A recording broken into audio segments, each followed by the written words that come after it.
Autrefois, le rossignol ne chantait pas la nuit. Il avait un gentil filet de voix et s'en servait avec adresse du matin au soir.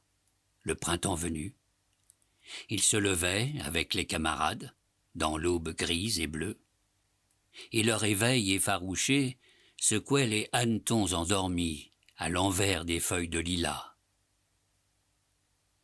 Il se couchait sur le coup de 7 heures, 7h30, n'importe où, souvent dans les vignes en fleurs qui sentent le réséda.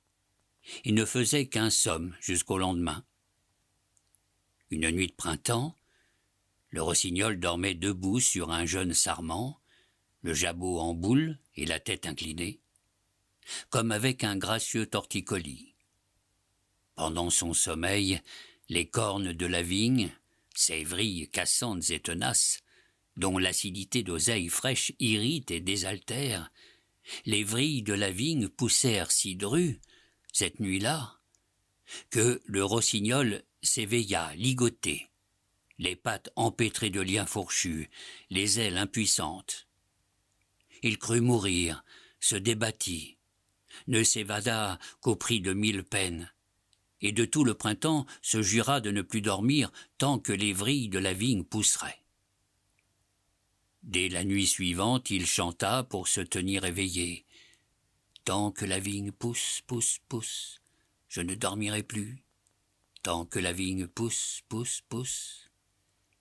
Il varia son thème, l'enguirlanda de vocalises, s'éprit de sa voix, devint ce chanteur éperdu, enivré et haletant, qu'on écoute avec le désir insupportable de le voir chanter.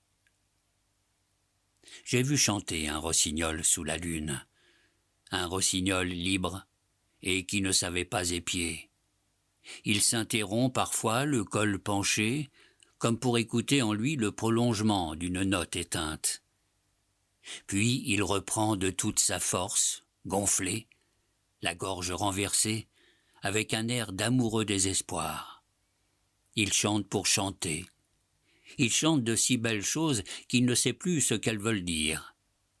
Mais moi, j'entends encore à travers les notes d'or les sons de flûte grave, les trilles tremblés et cristallins, les cris purs et vigoureux.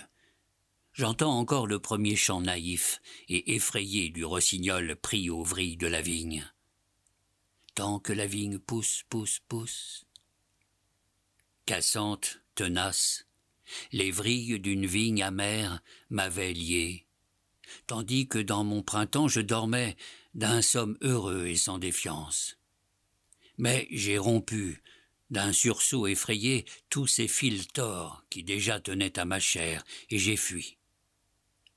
Quand la torpeur d'une nouvelle nuit de miel a pesé sur mes paupières, j'ai craint les vrilles de la vigne, et j'ai jeté tout haut une plainte qui m'a révélé ma voix.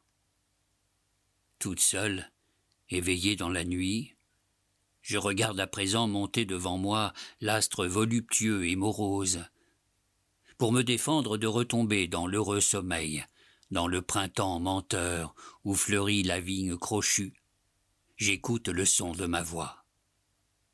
Parfois je crie fiévreusement ce qu'on a coutume de taire, ce qui se chuchote très bas. Puis ma voix languit jusqu'au murmure parce que je n'ose poursuivre. Je voudrais dire tout ce que je sais, tout ce que je pense, tout ce que je devine, tout ce qui m'enchante et me blesse et m'étonne.